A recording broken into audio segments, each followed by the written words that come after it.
성경 말씀 보겠습니다. 사사기 16장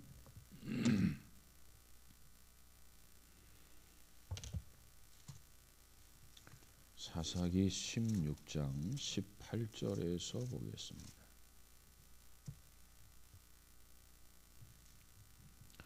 18절에서 20절까지와 28절에서 30절까지 보도록 하겠습니다. 먼저 18절에서 20절까지 사사기 16장 18절에서 20절까지 먼저 봅니다. 18절 시작. 들릴라가 삼손이 진심을 다 알려주므로 사람을 보내어 블레셋 사람들의 방백들을 불러 이르되 삼손이 내게 진심을 알려주었으니 이제 한 번만 올라오라 하니 블레셋 방백들이 손에 은을 가지고 그 여인에게로 올라오니라. 들릴라가 삼손에게 자기 무릎을 베고 자게 하고 사람을 불러 그의 머리털 7가닥을 물고 괴롭게 하여 본즉 그의 힘이 없어졌더라. 들릴라가 이르되 삼손이여 블레셋 사람이 당신에게 들이닥쳤느니라 하니 삼손이 잠을 깨며 이르기를 내가 전과 같이 나가서 몸을 떨치리라 하였으나 여호와께서 이미 자기를 떠나신 줄을 깨닫지 못하였더라. 아멘.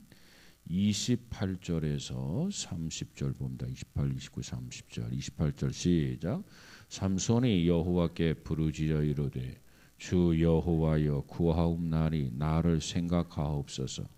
하나님이여 구하옵나니 이번만 나를 강하게 하사 나의 두 눈을 뺀 블레셋 사람에게 원수를 단번에 갚게 하옵소서 하고 삼손이 집을 버틴 두 기둥 가운데 하나는 왼손으로 하나는 오른손으로 껴 의지하고 삼손이 이르되 블레셋 사람과 함께 죽기를 원하노라 하고 힘을 다하여 몸을 굽히매 그 집이 곧 무너져 그 안에 있는 모든 방백들과 온 백성에게 덮이니 삼손이 죽을 때에 죽인 자가 살았을 때에 죽인 자보다 더욱 많았더라. 아멘. 아멘.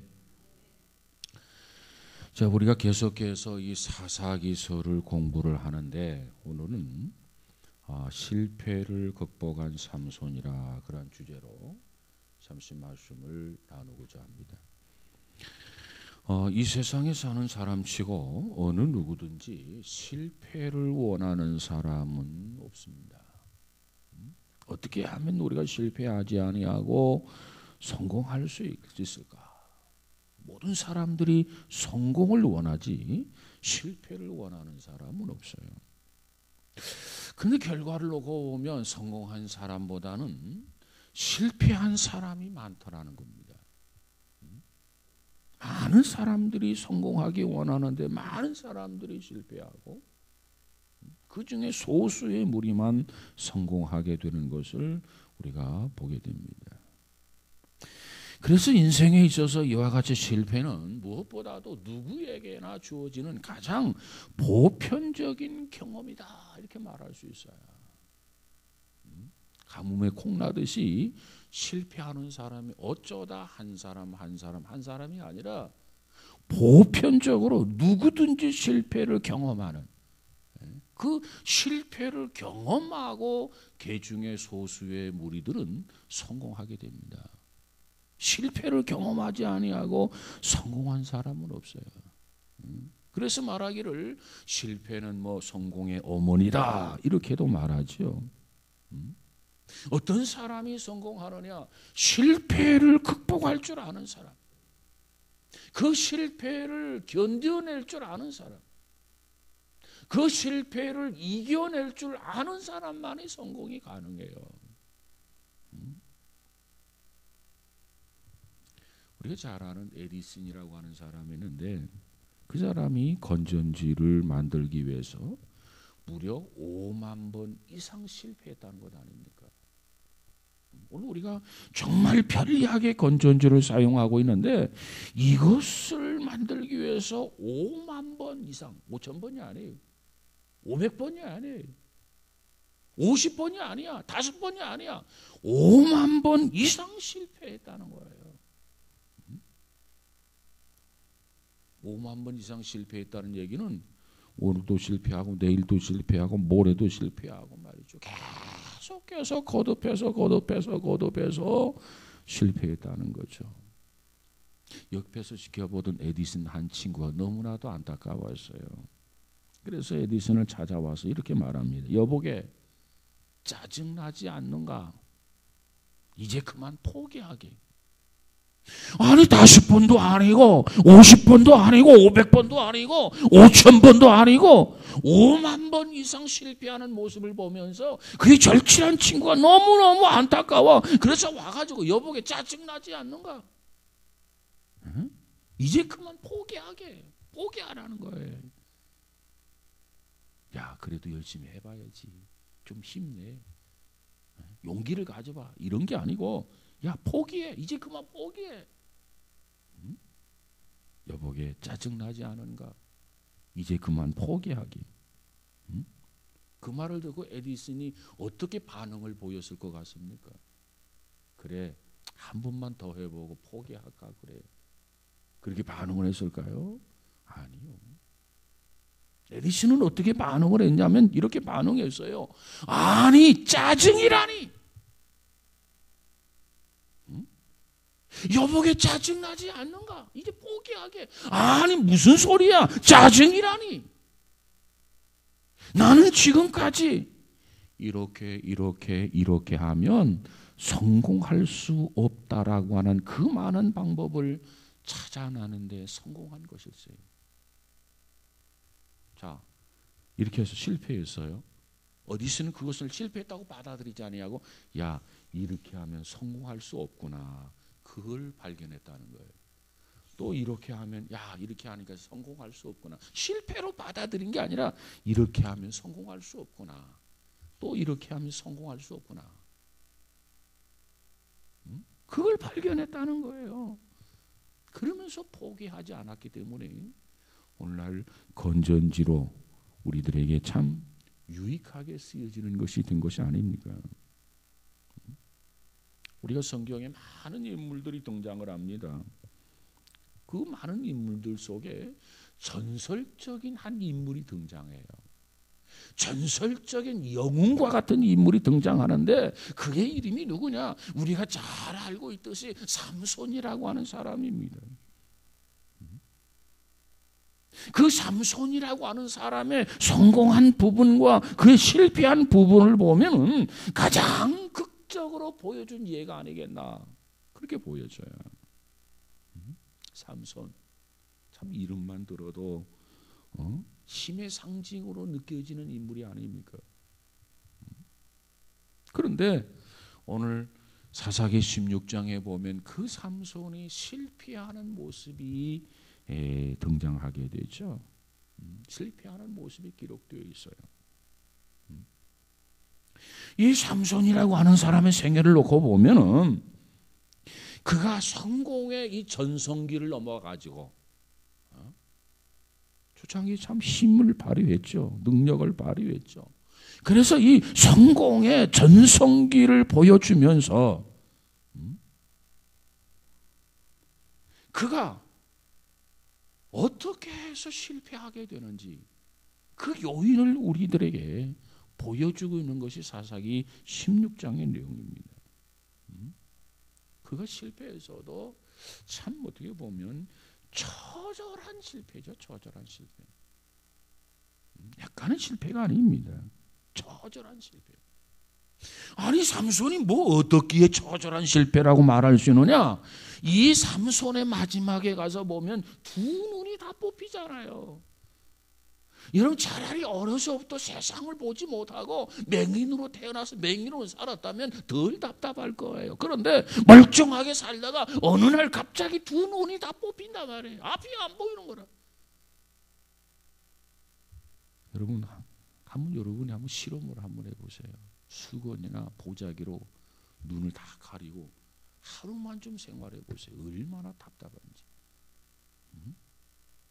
자, 이 삼손이 멀쩡하던 사람이 두 눈이 다 뽑혔어요. 그래서 이제 앞을 보지를 못해요. 그러면서도 몸이 자유로우냐? 그렇지 못하고 감옥에 갇혀 있어요. 그러면서도 뭐 하고 있느냐? 이빨 쑤시고 있는 게 아니라 맷돌질을 하고 있다 그 말이에요. 이 모습을 보면 어찌 삼손의 모습이 처절하게 실패한 모습이라고 말할 수 않을 수 있냐 말이에요.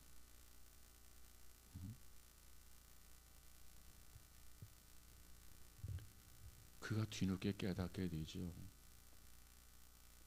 내 인생이 왜 이렇게 비참해졌는고.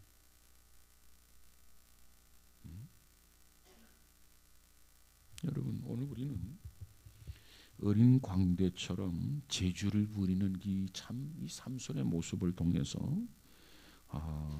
오늘 우리가 함께 은혜도 받고 교훈도 받고, 우리는 정말 삼손처럼 실패하지 않는 정말 처절한 그런 비참한 인생을 경험하지 않는 그런 성도가 되면 얼마나 좋을까, 그런 생각을 해봅니다. 자, 그러면 삼손이 왜 이렇게 됐는가?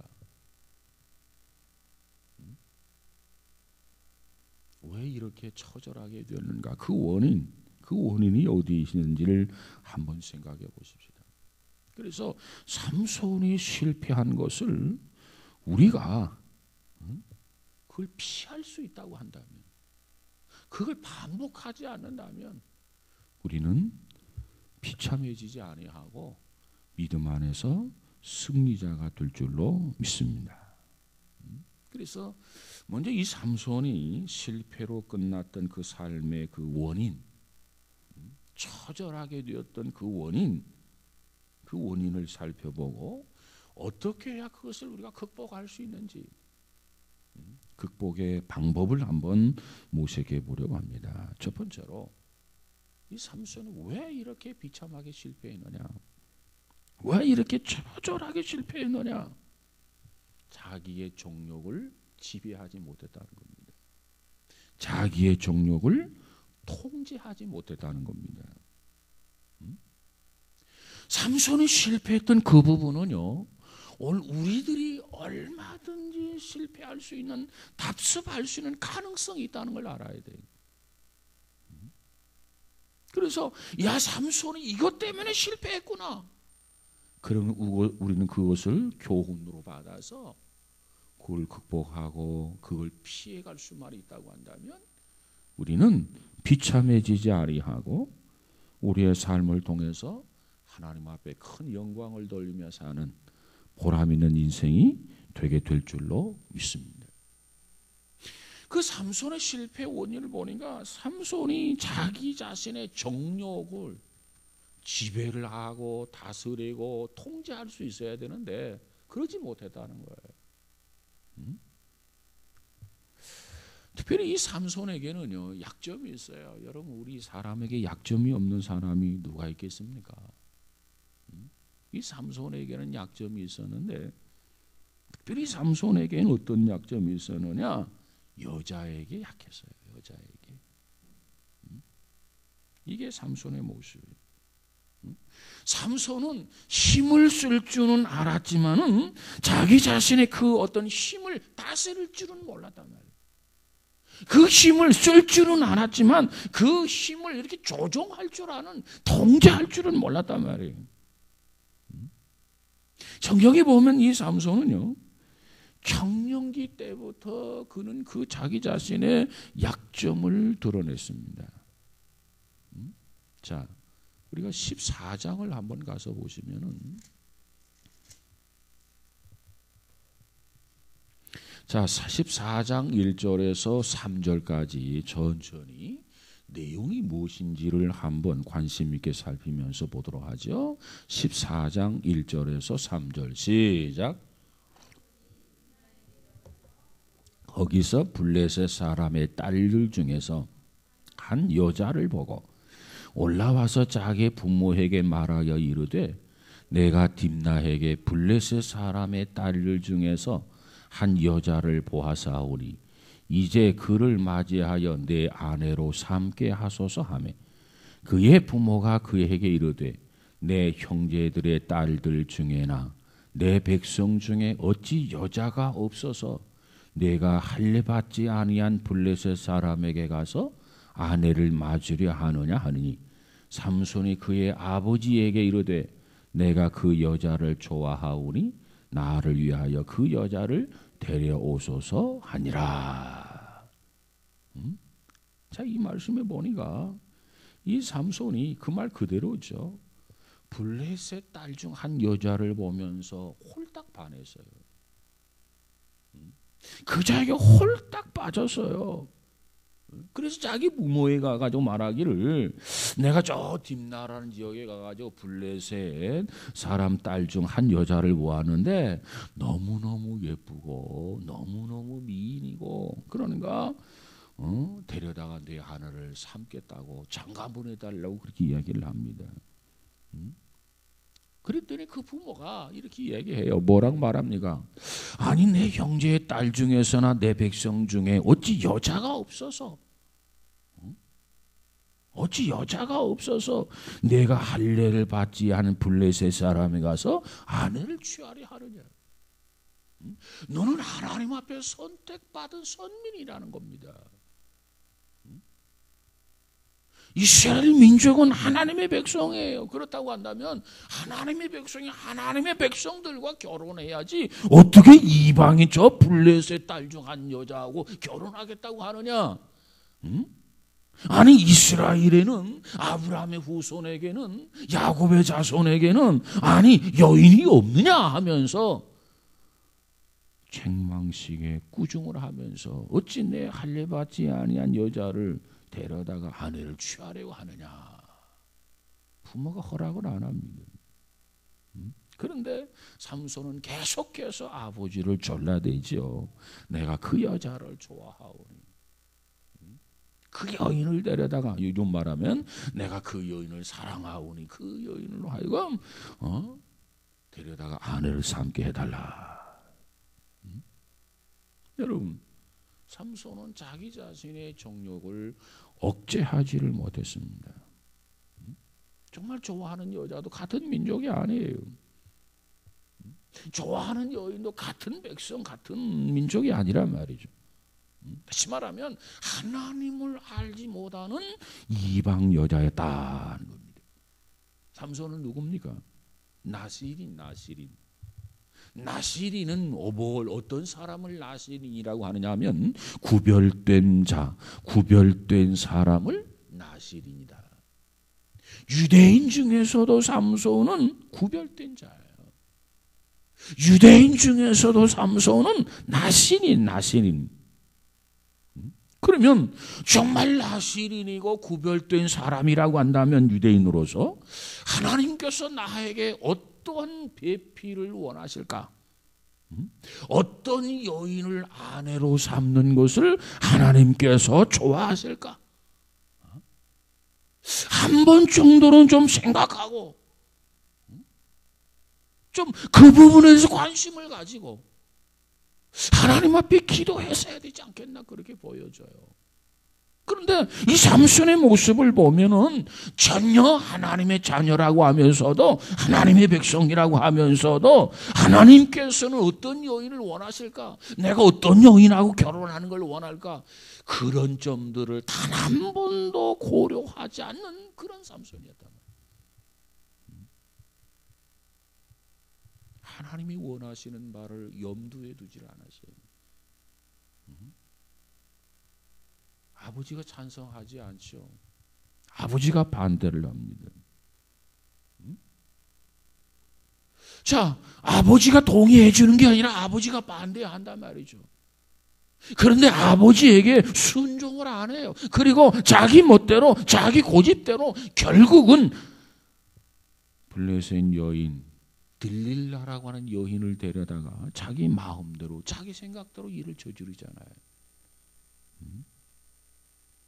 여러분 이와 같이 하나님의 말씀을 생각해 보지도 아니하고 하나님의 뜻인지 아닌지 부모님이 원하는지 원하지 않는지 분명히 반대했음에도 불구하고 삼손은 자기 감정을 따라서 자기 감정에 이끌려서 일을 처리하는 것, 이것이 삼손이 가지고 있는 최대의 약점이라는 거예요. 결국 이 약점 때문에 삼손은 결정적인 그런 실패를 경험하게 되었더라. 자, 오늘 우리가 16장을 보았는데 16장 1절을 한번 가서 볼까요? 16장 1절 시작.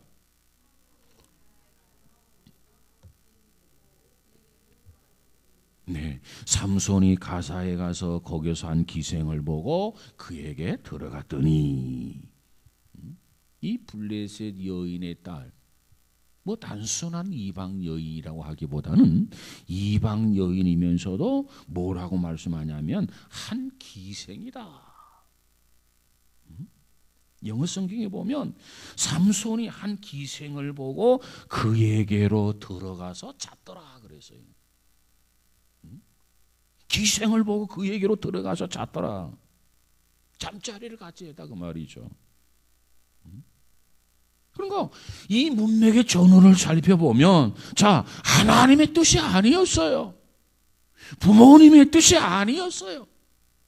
그런데 감정에 이끌려서 자기 멋대로 일을 저지르면서도 조금도 삼손이 주저한 흔적을 여기서 찾아볼 수 없더라는 거예요. 단순한 이방 여인이 아니고 기생하고 잠자리 하면서도 머뭇거리거나 주저하는 흔적을 찾아볼 수 없었더라. 내가 과연 지금 이렇게 하는 것이 옳은 행동인지, 내가 지금 이렇게 하는 것이 옳지 않은 행동인지, 아니 믿음의 사람이고 믿음의 자녀이고 믿음의 백성이요 그것도 구별된 자고 나실이라고 한다면 최소한 좀 더 진지하게 고민하고 좀 더 생각하고 그래야 되지 않겠습니까? 그런데 이 삼손은 자기 감정대로, 삼손은 자기 본능대로, 그저 삼손은 자기 하고 싶은 대로 일을 저질렀단 말이에요.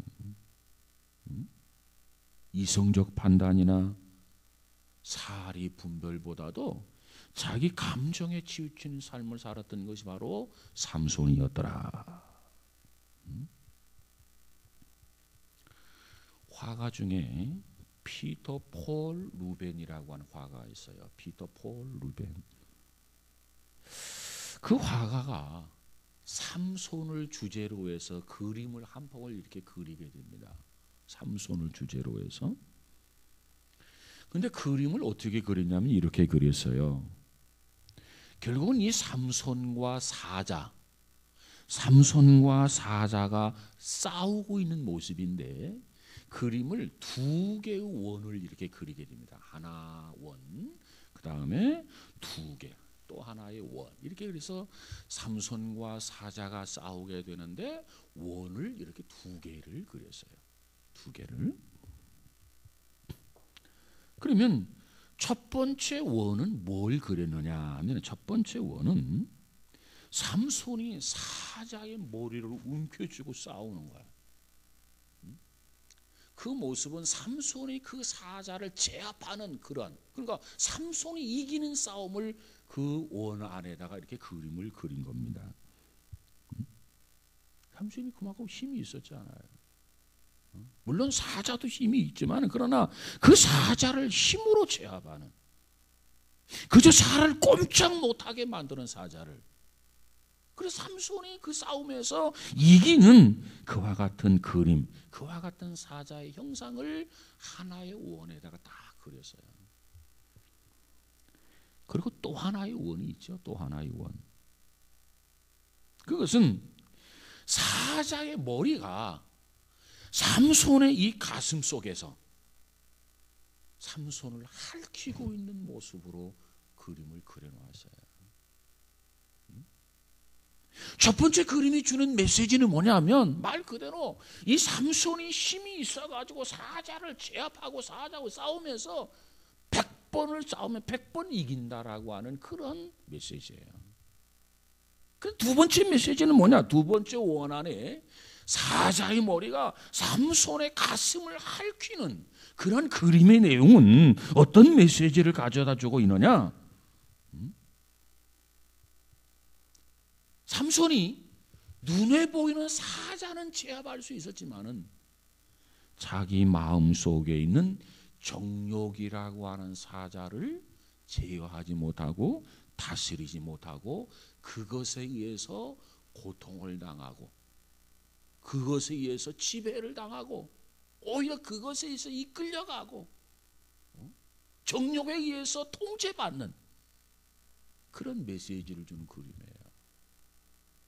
그러니까 겉으로는 사자를 쉽게 이길 수 있죠. 보이는 사자는. 그러나 보이지 않는 사자, 삼손의 가슴 속에 있는 마음 속에 있는 정욕이라고 하는 사자를 삼손은 다스리지를 못했다는 거예요. 그래서 삼손이 패배하게 되고 그의 인생이 비참해지게 되었다. 그런 메시지입니다. 여러분, 오스카 와일드라고 하는 사람이 있어요. 오스카 와일드. 그 이런 말을 했어요.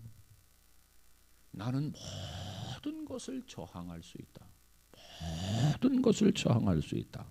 그러면서 말하기를 단 유혹을 제외하고는 점점점. 이게 오스카 와일드가 한 얘기예요. 나는 모든 것을 저항할 수 있다. 견뎌낼 수 있다는 거죠. 단 유혹을 제외하고는. 이 말을 보면 유혹이 얼마나 우리 안에 강한 적인가라고 하는 것을 보여주는 내용이 아니겠습니까? 정말 유혹이라고 하는 것, 정욕이라고 하는 것, 우리가 정말 싸우기에 얼마나 강한 적인가를 우리에게 보여주는 말씀이라고 생각해요. 이 삼손의 가슴 안에 있는 그 정욕이라고 하는 것, 삼손의 이 가슴 안에 들어있는 그 유혹이라고 하는 것, 그것 때문에 삼손이 졌단 말이에요. 져서 패하게 되었어요. 그래서 비참해진 거예요. 그래서 실패하게 된 거예요. 그래서 지혜서인 잠언서에도 보니까 유혹을 경계하라 그렇게 말씀하고 있잖아요. 유혹을 경계하라. 어떻게 유혹을 경계해야 되느냐? 잠언서 4장 23절에 가서 보니까 무릇 지킬 만한 것보다 더욱 내 마음을 지켜라. 무릇 지킬 만한 것보다 내 마음을 먼저 지켜라. 마음을 먼저 지키라는 거예요. 오늘 많은 사람들이 마음을 지키지 못해서 쓰러지고 넘어지는 경우가 너무나 허다하다는 거죠. 내 마음을 지켜라 말이에요. 잠언서 16장 32절에 가서 보니까 자기 마음을 다스리는 자는 성을 빼앗는 자보다 나으리라. 자기 마음을 자기가 통제하고 다스릴 수 있는 사람은요, 눈에 보이는 큰 성을 빼앗는 자보다 나으니라 그랬어요. 삼손이 왜 실패했느냐? 자기 마음을 다스리지 못해서 그랬어요. 그래서 실패한 거예요. 그래서 비참해진 거예요. 왜 자기 마음을 다스리지 못했느냐? 자기 자신의 약점이 뭔가를 알고 그 약점을 위해서 뭔가 보완을 했어야 되는데 그 약점이 무엇인지도 모르고 그러다 보니까 보완하지 못하고 그러다 보니까 마음을 지키지 못하고 마음을 빼앗기고 그래서 결국은 쓰러지고 이처럼 비참해졌다. 이게 삼손의 모습이에요. 여러분, 우리 인간은 누구나 다 연약합니다. 연약하기 때문에 약점이 없을 수가 없어요. 자, 나는 연약하다. 나의 약점이 뭐다? 그러면 그 약점을 그대로 두어서는 안 돼. 그 약점을 어떻게든지 보완을 해가지고 그걸 극복해 나가야 우리는 삼손의 전철을 밟지 않는단 말이에요. 우리 삼손을 볼 때, 야, 이 삼손이 좀 실패하지 않았더라면, 쓰러지지 않았더라면, 유혹에 넘어가지 않았더라면 얼마나 좋았을까?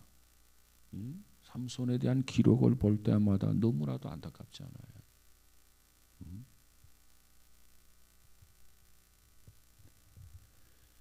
우리는 누구나 다 그리스 신화에 나오는 아킬레스의 어떤 그 뒤꿈치처럼 숨길 수 없는 약점들을 다 가지고 있어요. 그 약점, 그 약점이 내 인생을 망치지 않도록,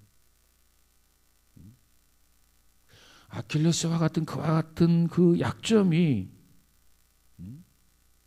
내 인생을 망치지 않도록 우리는 무엇보다도 자기 약점을 잘 관리하고 지키고 보완하는 일이 절대적으로 필요하다라고 하는 것입니다. 제가 어렸을 때 어느 부흥회에 참석했는데 그 목사님이 그런 말 한 것이 지금까지도 기억이 있어요.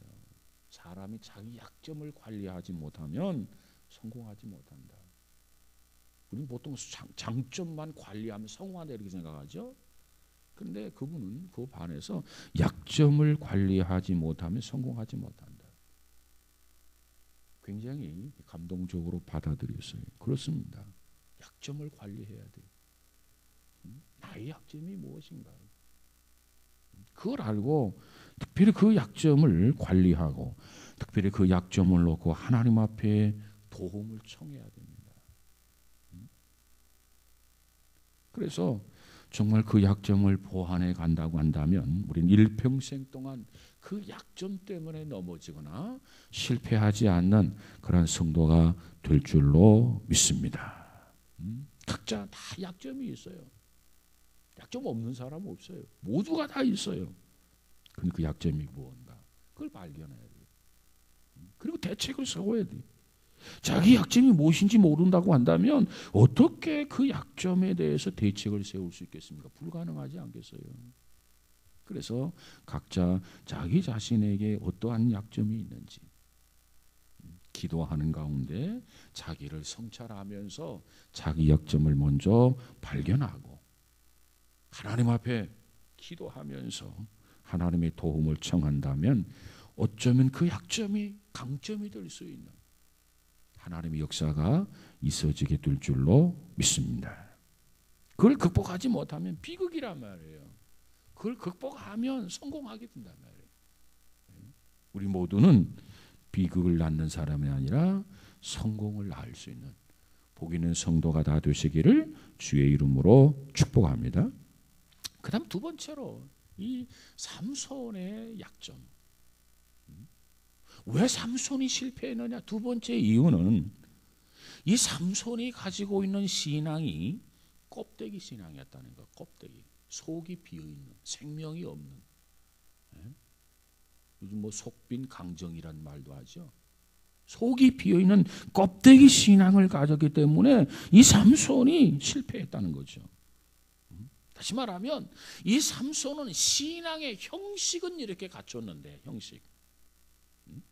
형식은 있었는데 신앙의 내용이 비었어. 내용이 없어. 내용이. 이게 문제라. 이것이 삼손의 모습이었습니다. 예를 들면 삼손이 나실인이야. 나실인. 구별된 자야. 신앙의 형식은 갖췄지 않아요. 그러면 나실인답게 살아가야 되지 않겠습니까? 구별된 자답게 살아가야 되지 않겠습니까? 신앙인답게 살아가야 되지 않겠습니까? 그래야 되지. 겉으로는 신앙인이다. 겉으로는 뭐 나실인이다. 나는 구별된 자다. 그래놓고 내용이 없다고 한다면 그게 무슨 의미가 있느냐 그 말이에요. 나실인은 하나님 앞에 일생을 바친 것이고 헌신한 것이고 나는 성결하게 살아가겠다라고 하는 거 아닙니까? 그렇다고 한다면 정말 그가 나실인으로서 누구보다도 거룩하고 누구보다도 성결한 삶을 살았어야 할 것입니다. 자, 그런데 보세요. 그에게는 독주를 마시면은 안 돼요. 그에게는 포도주를 마시면은 안 돼요. 그에게는 부정한 것을 마시거나 먹어서도 안 돼요. 머리에 삭도를 대어서도 안 돼요. 그것은 다 뭘 의미하느냐? 나는 하나님 앞에 이 몸을 헌신했다. 나는 하나님 앞에 이 몸을 다 온전히 드렸다. 헌신의 상징으로 그걸 지니고 있는 거거든요. 독주를 마시지 않는다. 왜? 이 몸을 하나님 앞에 헌신했기 때문에. 포도주를 마시지 않는다. 왜? 하나님 앞에 헌신했기 때문에.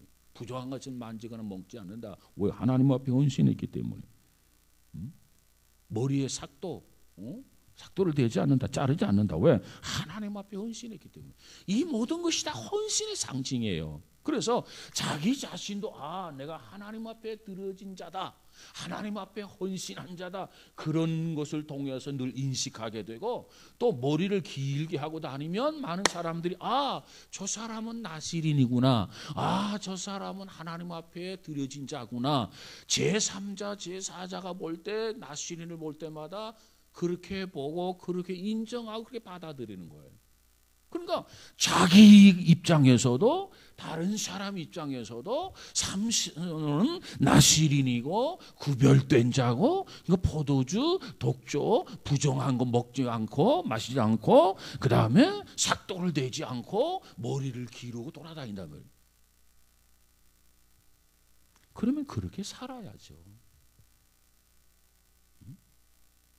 다른 사람에게 삶의 모습을, 내용을 보여줘야 되죠. 성결한 자로서, 거룩한 자로서, 구별한 자로서 정말 살아가는 삶 자체를 보여줘야 되지 않겠습니까? 겉으로만 머리를 깎지 않고 다닌다고 그래서 나시린이 아니라 그 말이에요. 그러니까 머리만 깎지 않은 거, 이런 것들은 하나의 형식이에요. 형식. 그런 형식 속에 신앙의 내용이 알차야 된다는 얘기죠. 그게 뭐냐? 하나님이 원하시는 삶, 하나님이 원하시는 거룩함, 하나님이 원하시는 성결한 삶, 그런 삶을 살아갈 때 누가 보면 저 사람 정말 나시린이다, 정말 나시린답다, 저 사람은 정말 구별된 자구나, 정말 구별된 사람답다, 그렇게 인정하게 되고 오히려 그들이 교훈을 받게 된다는 거죠.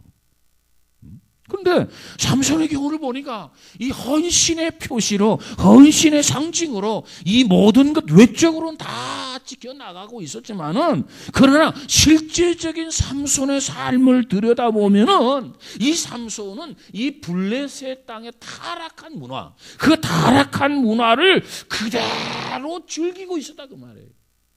이게 문제라. 그래서 술을 마시고 부모님의 말씀을 거역하고 정욕의 지배를 받고 자기 감정에 따라서 그저 자기 멋대로 고집부리며 일을 저지르다가 결국은 비참한 그런 인생으로 전락하고 말았다는 겁니다. 이게 삼손의 모습이에요. 오늘 우리가 그리스도인이라고 한다면 그리스도인답게 살아야 돼. 내가 그리스도인입니다, 내가 교회 나갑니다, 내가 기독교인입니다 말하기 전에 상대가 혹시 교회 나가십니까? 혹시 기독교인입니까? 어떻게 하셨죠? 그런 것 같았습니다. 최소한 이래야 된다 이게야.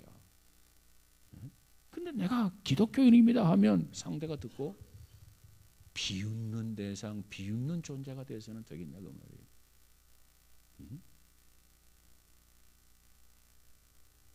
우리가 이런 모습을 보면 우리가 삼손을 쉽게 비판하고 삼손을 쉽게 정죄할 수가 있어요. 그러나 정말 삼손의 그와 같은 삶과 나의 삶을 놓고 비교해 볼 때, 내가 과연 삼손을 비판할 그런 위치에 있는가? 내가 정말 삼손을 정죄할 그럴 만한 그런 자리에 있는가? 정말 나는 그와 같은 삶을 살아가고 있는가? 거룩하게. 한번 자신의 삶을, 생활을 돌이켜봐야 할 줄로 압니다.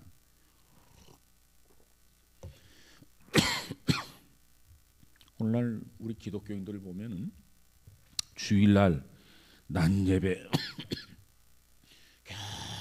겨우 한번, 그것도 굉장히 어렵고 굉장히 힘들게 낮예배 한번 참석하고 그것으로 신앙생활을 끝내는 사람, 과연 삼손을 비난하고 정죄할 수 있을까요?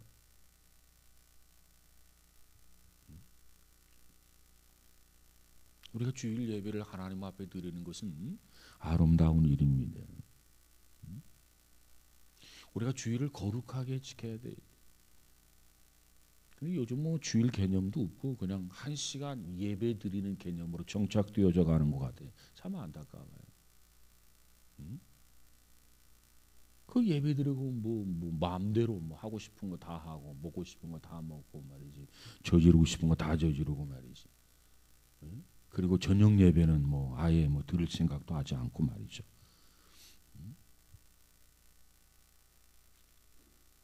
이것이 건강한 신앙인가? 이것이 하나님 앞에 바른 신앙인의 모습인가? 정말 우리가 최소한 기본적으로 하나님 앞에 해야 할 의무조차도 하고 있지 않는 건 아닌가? 그리고 가정에서나 직장에서나 사회에서나 그리스도인답게 말씀의 원리를 따라서 생활하고 있는 건지, 정말 정직하게 사업을 경영하고 있는 건지, 직장에서 정말 동료들에게 신뢰받을 수 있는 그러한 직장 생활을 하고 있는 건지, 한번 자신을 되돌아봐야 할 겁니다. 그저 주일 1시간 교회에 나와서 예배 드리는 것으로 신앙생활을 만족해 하면서 그리고 나서는 불신자와 다름없는 그런 사회생활을 하고 있다고 한다면 우리는 삼손과 마찬가지다. 동일한 거다. 그렇다면 그 결과는 삼손이 비참해진 것처럼 비참해지는 그런 결과를 낳을 수도 있다. 자기 스스로 되돌아봐야 할 것입니다. 사실 이 삼손이라고 하는 사람은요, 약점도 있었지만은 장점도 많았던 사람이에요. 어떤 장점이 있었느냐? 굉장히 힘이 센 장사였어요. 힘이 센 장사. 그러면서도 삼손은요, 이 머리도 굉장히 명석한 사람이었어요. 얼마나 머리가 좋은 사람인지 몰라요. 뭘 보면 그거 알 수 있느냐? 삼손이 수수께끼를 낼 줄 알잖아요. 그 수수께끼를 내는 그 내용을 보세요. 문제를 제기한 그 문제를 한번 보세요. 머리가 나쁘면 결코 그와 같은 문제를 낼 수가 없어요. 자, 이 삼손과 들릴라 한번 볼까요? 7절을 한번 다시 한번 읽어봅시다. 7절 시작. 16장 7절 시작.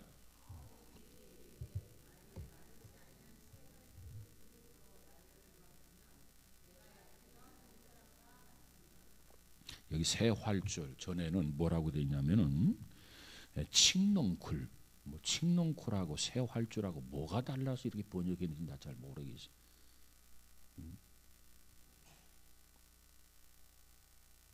좌우한 이 새 활줄 7가닥으로 나를 꽁꽁 결박하게 되면 나는 꼼짝 못할 거다. 다른 사람들과 같이 그런 얘기를 해줘요. 그게 거짓말이죠.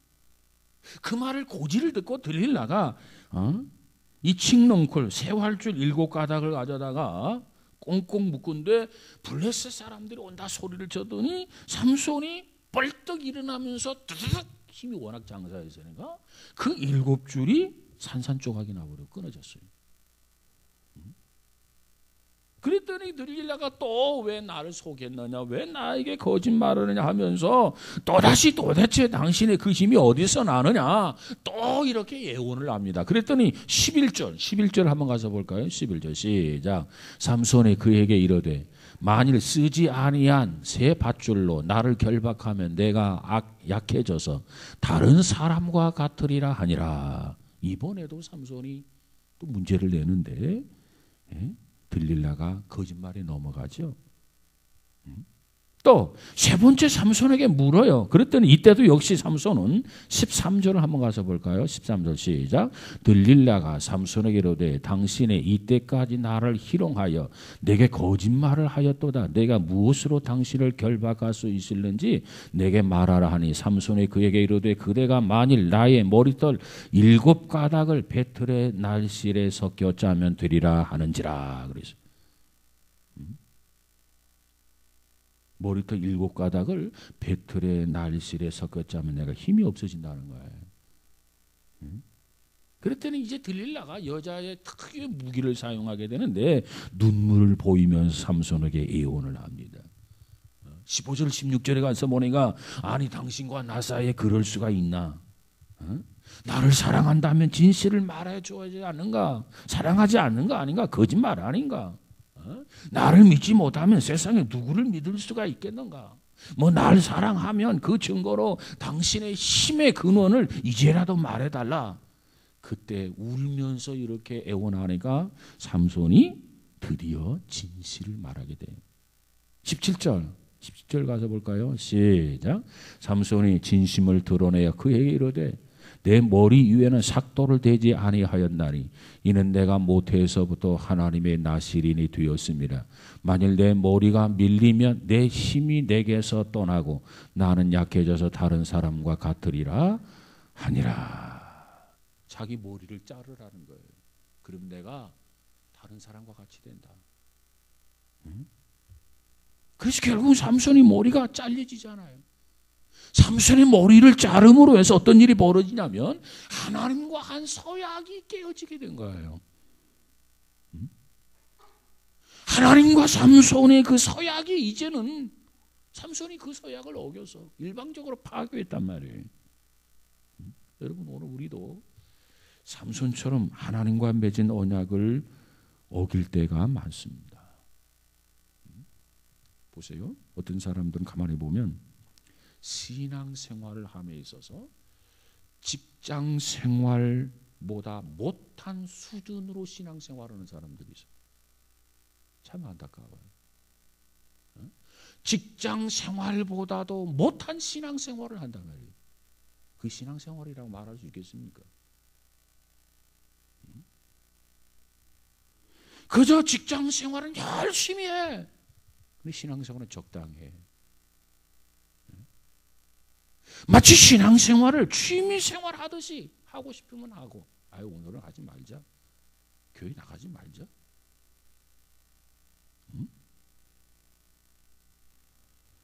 여러분 우리가 탁구 게임을 한다. 그냥 막 게임하지 아니하고 연습할 때는 부담 없이 막 치죠. 그런데 자 이제 게임하자.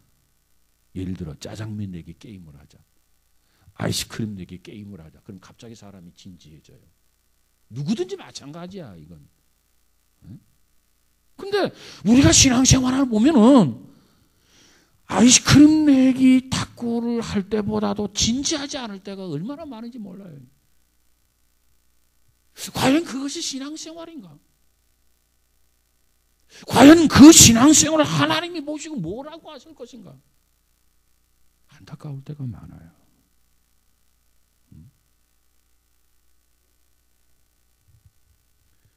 우리는 무엇보다도 온 마음과 온 정성, 온 뜻, 모든 것을 다해서 하나님을 기쁘고 영화롭게 해드리는 믿음의 사람이 되어야 될 줄로 믿습니다.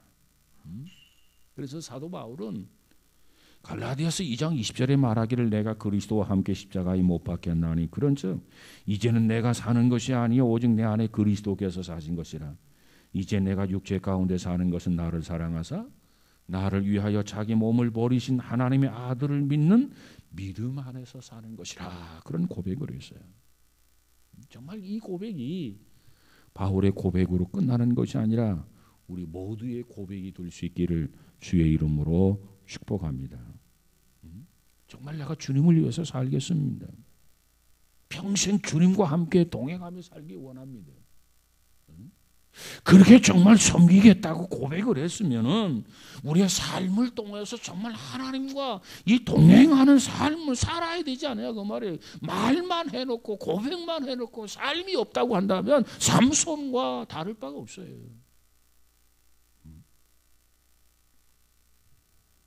예배는 주일날 와서 1시간 드리고 성경은 교회에서 본문 찾으라면 겨우 그거 한 줄 읽고 우리 다 같이 기도합시다. 그러면 잠깐 눈 감고 고개 숙이고 그것만 가지고는 자기 신앙이 유지될는지는 몰라요. 그러나 그건 내용이 부족한 거예요. 결국 그것만 가지고 신앙이 건강해질 수가 없어요. 그렇게 신앙생활 해가지고 어떻게 하나님을 향한 열정이 우리 안에 있을 수가 있겠습니까? 그렇게 신앙생활 해가지고 어떻게 우리 안에 감격이 있을 수 있겠냐 말이에요. 성경은 말하기를 항상 기뻐하라, 범사에 감사하라. 하나님을 향한 열정이 있어야, 하나님을 향한 감격이 있어야 정말 범사에 감사할 수 있는데 뭐 주일날 와가지고 성경책 와서 그때 피고 덮고는 일주일 끝. 우리 함께 기도합시다. 그럼 잠깐 고개 숙였다가 다시 고개 들고. 그 정도 가지고 어떻게 우리가 신앙이 식어지지 아니하고 뜨거움을 지속할 수 있냐 그 말이에요. 그런 삶을 통해서는 헌신도 불가능하고 그런 신앙생활을 통해서는 결코 열매를 맺을 수 없는 그런 냉랭한 그런 삶을 살 수밖에 없다. 그러면 결국은 어떻게 되느냐? 이 삼손처럼 자기 극복을 못하고 패배자가 되고 전국적으로는 비참해진다는 겁니다. 자, 오늘은 여기까지만 하겠는데 아무쪼록 우리 모두는 삼손을 통해서 우리 자신을 볼 수 있는 그런 믿음의 눈을 가질 수 있기를 주의 이름으로 축복합니다. 기도하십시다. 거룩하신 하나님, 삼손이 전설적인 인물로 등장을 하고 성공적인 삶을 살다가 그가 실패하고 비참의 지경에 빠졌습니다. 그 이유를 볼 때 참으로 저가 말로는 하나님을 믿는다고 하면서도 신앙의 행위로는 나시린이라고 하면서도 그 삶이 뒷받침되지 못하고 내용이 받쳐주지 못했을 때 그런 유혹에 넘어지고 쓰러질 수밖에 없었습니다. 정말 삼손을 통해서 우리 모습을 보게 하시고 정말 우리가 다시 한번 허리띠를 졸라매고 분발을 해서 우리의 차가웠던 신앙이 뜨거워지고 하나님을 기쁘고 영화롭게 해드릴 수 있는 성도들로 일취월장 성장할 수 있는 믿음의 사람들 주의 자녀들이 다 되어지게 하옵소서. 하나님, 이 시대 많은 사람들의 신앙이 냉랭해져 가고 그저 지극히 사무적이고 지극히 형식적인 신앙으로 전락되는 모습을 볼 때 참으로 안타깝습니다. 자신을 쳐서 복종시키며 바울처럼 살아도 주를 위해서 살고 죽어도 주를 위해서 죽겠다라고 하는 결심과 더불어서 평생 하나님 모시기에 합당한 헌신의 삶이 있어지게 하옵소서. 하나님, 이제 가을이라고 하는 계절을 주셨는데 우리 개인적으로, 가정적으로, 교회적으로 열매를 맺기를 원합니다. 주님께서 간섭하시고 주장하여 주옵소서. 특별히 남전도에 오늘 1박 2일 또 수련회를 출발했습니다. 하나님께서 함께 해주셔서 정말 주님을 만나고 서로의 교제 속에서 하나님의 사랑을 발견할 수 있는 우리 남전도회가 되어지게 하옵소서. 그래서 우리 교회 안에서 남전도회가 견고하고 든든히 섬으로 말미암아서 하나님의 큰 일을 감당할 수 있는 우리 한양중앙교회가 되어지게 하옵소서. 예수님 이름으로 기도하옵나이다. 아멘.